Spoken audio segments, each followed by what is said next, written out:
ناحية بلدية جلاغة، والتي هي مشاريع بقايا. قمنا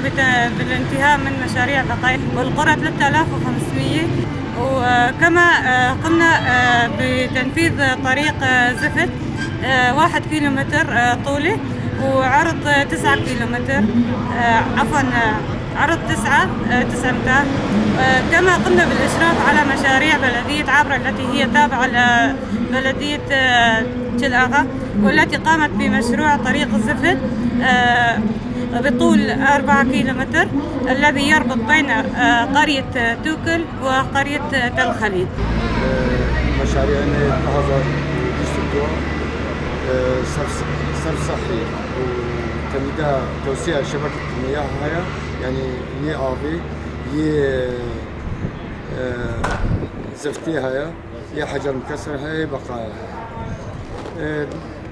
دماش اعتماد بويد 100,000 اعتماد بو مش 100,000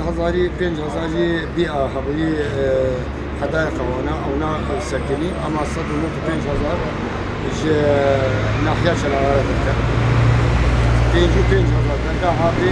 5,000 بندا كيشكي 5,000 ما ناحية شلالات توزيعها وينا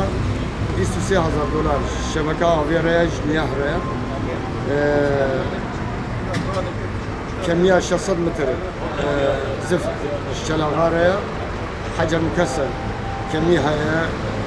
أما بالتحديد نهار بقى رقمي جبر ما وزع عندي كاك كل احتياجاتي باشير احتياجاتي كمية ما حد تانية هناك مهارتين هاتا مسارات هذا شوف في ناس رقمات كامل مكارم من هذيك 25,000 ما وزع عندي صرف صحي مياه زفت حجر مكسر بقايا 4,500 متر بقايا حياة شلاغادة تقندي شلاغادة 6,500 هاي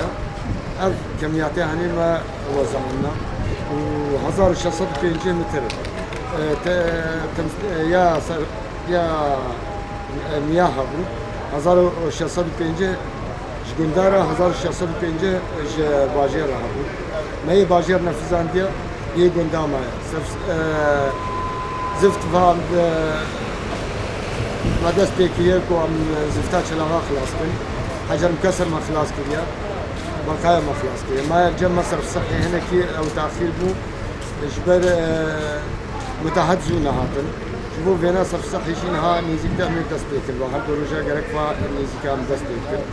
مشاريع جمعي صار 2022 او جمعي